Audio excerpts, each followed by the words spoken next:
Hey guys and welcome back. ഇന്ന് തൊട്ടിട്ട് നമ്മൾ പ്രോപ്പറായിട്ട് വീഡിയോ അപ്ലോഡ് ചെയ്യാനായിട്ട് ശ്രമിക്കുന്നുണ്ട്. അപ്പോൾ ഇന്നത്തെ ഒരു വീഡിയോ എന്ന് പറയുന്നത് ഈ ഒരു സെപ്റ്റംബർ മന്തിൽ എനിക്ക് കംപ്ലീറ്റ് ചെയ്യാനായിട്ടുള്ള പോർഷൻസ് ഞാൻ പറയുകയാണ്. എന്തായാലും ഇനിയൊരു 10 ദിവസം മാത്രമാണ് മാക്സിമം നമുക്ക് ഈ ഒരു മന്തിലുള്ളൂ. എന്നാൽ പോലും ഈ ഒരു മന്തിൽ നമുക്ക് കംപ്ലീറ്റ് ചെയ്യാൻ സാധിക്കുന്ന കുറച്ച് ചാപ്റ്റേഴ്സ് ഞാനൊരു പ്ലാനായിട്ട് ഈ ഒരു വീഡിയോയിലൂടെ പറയുന്നത്. ആൻഡ് അതേപോലെ തന്നെ നിങ്ങളുടെ കറൻറ്റ് സിറ്റുവേഷൻ എന്താണെന്ന് താഴെ കമൻറ്റ് ചെയ്യുക. എത്രത്തോളം പോർഷൻസ് കവർ ചെയ്തു എന്നൊക്കെ പറയുക. ആൻഡ് അതേപോലെ തന്നെ നമുക്കറിയാം ഞാനൊക്കെ എന്ന് പറഞ്ഞു കഴിഞ്ഞാൽ കുറേ പോർഷൻസ് പെൻഡിങ്ങിൽ വെച്ചിട്ടുണ്ടായിരുന്നു. ഓണം എക്സാമിന് ഹറി ബറി ആയിട്ടുള്ള ഒരു പ്രിപ്പറേഷൻ ആയിരുന്നു നടത്തിയിട്ടുണ്ടായിരുന്നത്. എത്രയൊക്കെ പറഞ്ഞാലും ഒരു പ്രോക്രാസ്റ്റിനേഷൻ ആയതുകൊണ്ട് തന്നെ ആ ഒരു സമയത്ത് കുറേ മാർക്കും നഷ്ടപ്പെടുകയും ചെയ്തിട്ടുണ്ടായിരുന്നു. അപ്പോൾ അതൊക്കെ തിരിച്ചു പിടിക്കാനുള്ള ഒരു അവസരമാണ് ഇനി ക്രിസ്മസ് എക്സാം എന്ന് പറയുന്നത്. അതിൽ നമ്മളെല്ലാവരും നല്ല രീതിയിൽ തന്നെ ആൻഡ് കറൻ്റ്ലി ഞാൻ തീർത്തുകൊണ്ടിരിക്കുന്ന ചാപ്റ്റർ മാഗ്നറ്റിസം ആൻഡ് മാറ്റർ ആണ്. ഈ ഒരു ചാപ്റ്ററിനെ കുറിച്ച് പറയുകയാണെങ്കിൽ വളരെ സിമ്പിളായിട്ടുള്ളൊരു ചാപ്റ്ററായിട്ടാണ് എനിക്ക് ഇത്രയും കവർ ചെയ്തതിൽ വെച്ചിട്ട് തോന്നിയിട്ടുള്ളത്.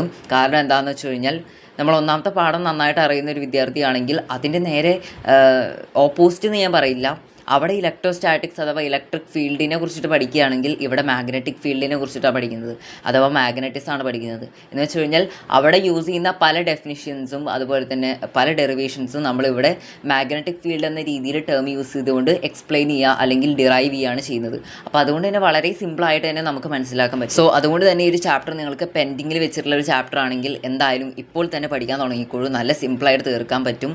കാരണം വളരെ സിമ്പിളായിട്ടുള്ള ടോപ്പിക്സാണ് ഇതിൽ കവർ ചെയ്യാനായിട്ടുള്ളത്. നമ്മൾ ഫസ്റ്റ് ചാപ്റ്ററിൽ പഠിച്ചിട്ടുള്ള ടോർക്ക് അതുപോലെ തന്നെ പല അങ്ങനെ സെയിം സിമിലാരിറ്റിയുള്ള പൊട്ടൻഷ്യൽ എനർജി ഇതിൻ്റെയൊക്കെ ഡെറിവേഷൻ തന്നെയാണ് ഇവിടെയും പഠിക്കുന്നത്. സെയിം സ്റ്റെപ്സ് തന്നെയാണ്, ചെറിയ ചെറിയ ടേംസിലുള്ള വ്യത്യാസങ്ങൾ മാത്രമേ വരുന്നുള്ളൂ. സോ ഇനി പ്ലാനിനെ കുറിച്ചിട്ട് പറയാം. ആദ്യം തന്നെ ഫിസിക്സിനെ കുറിച്ചിട്ടാണ് നോക്കുന്നത്. എനിക്ക് current, electricity and magnetism and matter അതുപോലെ തന്നെ സെക്കൻഡ് ചാപ്റ്റർ ആയിട്ടുള്ള ഇലക്ട്രോസ്റ്റാറ്റിക് പൊട്ടൻഷ്യൽ ആൻഡ് കപ്പാസിറ്റൻസിൽ ഒന്നും കൂടി എനിക്ക് കവറപ്പ് ചെയ്യണം എന്നുണ്ട്. കാരണം വളരെ ഇൻ ഡീറ്റെയിൽഡായിട്ട് ഞാൻ ഒരു ചാപ്റ്റർ നോക്കിയിട്ടില്ല, മീൻസ് പല ഭാഗങ്ങളും. അപ്പോൾ അതുകൊണ്ട് തന്നെ അതൊന്നും കൂടി കവർ ചെയ്യണം. എന്നാൽ പോലും ഏകദേശം അത് കംപ്ലീറ്റഡ് ആണ്. പിന്നെ എനിക്ക് മെയിനായിട്ട് കോൺസെൻട്രേറ്റ് ചെയ്യാനായിട്ടുള്ളത് തേർഡ് ചാപ്റ്ററും ഫിഫ്ത്ത് ചാപ്റ്ററുമാണ്. ഇനി കെമിസ്ട്രി നോക്കുന്ന സമയത്ത് സൊല്യൂഷൻസിൽ അവസാനത്തെ ഭാഗം നോക്കാനായിട്ടുണ്ട്, ഇലക്ട്രോ കെമിസ്ട്രിയിലെയും ലാസ്റ്റ് പോർഷൻ നോക്കാനായിട്ട് വരുന്നുണ്ട്. കെമിക്കൽ കൈനറ്റിക്സ് കംപ്ലീറ്റ് ആയിട്ട് അറിയാം, അതുപോലെ തന്നെ ജസ്റ്റ് റിവൈസ് ചെയ്യാനായിട്ടുണ്ട്. ഡി ആൻഡ് എഫ് ബ്ലോക്ക് എനിക്ക് ഫ്രഷ് ആയിട്ട് തന്നെ ഒന്നും കൂടി സ്റ്റാർട്ട് ചെയ്യണം, ഞാൻ മുഴുവനായിട്ടും പഠിച്ചിട്ടുണ്ടായിരുന്നില്ല. കോർഡിനേഷൻ കോമ്പൗണ്ടാണ് പുതിയതായിട്ട് തന്നെ മുഴുവനായിട്ട് ആദ്യം തൊട്ട് തന്നെ പഠിച്ചു തുടങ്ങാനായിട്ടുള്ളത് ഈ ഒരു മന്തിൽ. അപ്പോൾ ഇത്രയും ചാപ്റ്ററാണ് ഈ ഒരു മന്തിൽ കവറപ്പ് ചെയ്യുന്നത്.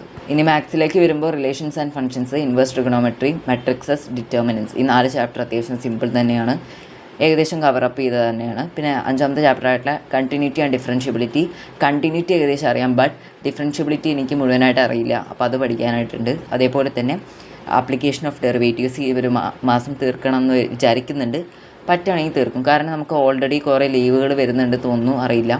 അപ്പോൾ അതുകൊണ്ട് തന്നെ ആ രീതിയിൽ കംപ്ലീറ്റ് ചെയ്യണം. അപ്പോൾ ഇങ്ങനെയൊക്കെയാണ് PCMൻ്റെ കാര്യം വരുന്നത്. അപ്പോൾ നിങ്ങൾ ഇത്രയും ചാപ്റ്റേഴ്സൊക്കെ കംപ്ലീറ്റ് ചെയ്യാനായിട്ടുണ്ട്, അല്ലെങ്കിൽ ഇത്രയും ഇല്ല എന്നുണ്ടെങ്കിൽ ആ രീതിയിൽ നിങ്ങൾ കംപ്ലീറ്റ് ചെയ്യുക. ഇഫ് നിങ്ങൾക്ക് കുറേ ചാപ്റ്റേഴ്സ് ഇനിയും ഉണ്ടെങ്കിൽ, കുറേ ടോപ്പിക്സ് ഉണ്ടെങ്കിൽ അതിനെക്കുറിച്ച് ബോധേഡ് ആകാതെ തന്നെ, മീൻസ് അതിനെക്കുറിച്ച് ഓവറായിട്ട് തിങ്ക് ചെയ്തുകൊണ്ട് വെറീഡ് ആവാതെ തന്നെ നമ്മൾ നല്ല രീതിയിൽ തന്നെ പറ്റുന്നത്രയും മാക്സിമം ശ്രമിച്ചുകൊണ്ട് കംപ്ലീറ്റ് ചെയ്യാനായിട്ട് ശ്രമിക്കുക. പിന്നെ നമ്മൾ പഠിക്കുന്ന സമയത്ത് ഒരു പ്രോപ്പർ പ്ലാൻ ക്രിയേറ്റ് ചെയ്യാനായിട്ട് ശ്രമിക്കുക. ഒരു പ്രോപ്പർ പ്ലാൻ വെച്ചുകൊണ്ട് പഠിക്കുന്ന സമയത്ത് കൃത്യമായിട്ട് തന്നെ ഒരു മോട്ടിവേഷൻ ഉണ്ടായിരിക്കും പഠിക്കാൻ വേണ്ടിയിട്ട്.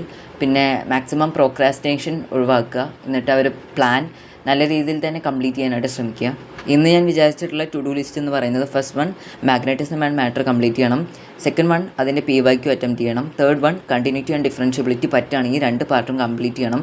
അതുപോലെ തന്നെ ലാസ്റ്റ് 1 സ്കൂളിൽ ഇൻ്റഗ്രൽസ് എടുക്കുന്നുണ്ട്, അപ്പോൾ അതുകൊണ്ട് തന്നെ എടുത്ത വരെ മാക്സിമം കവറപ്പ് ചെയ്യാനായിട്ട് ശ്രമിക്കുക. അതാണ് ഇന്നത്തെ എൻ്റെ ടു ഡു ലിസ്റ്റ്. സോ ഈ ഒരു വ്ളോഗ് നിങ്ങൾക്ക് ഇഷ്ടപ്പെട്ട് കഴിഞ്ഞാൽ എന്തായാലും നിങ്ങളുടെ അഭിപ്രായം താഴെ കമൻറ്റ് ചെയ്യുക. ആൻഡ് നിങ്ങളുടെ ഒരു പഠിക്കാനുള്ള സ്റ്റഡി പ്ലാൻ എന്തൊക്കെയാണെന്ന് താഴെ കമൻറ്റ് ചെയ്യുക. അപ്പോൾ അടുത്തൊരു വീഡിയോയിൽ കാണുന്നവരിക്കും. Until then bye.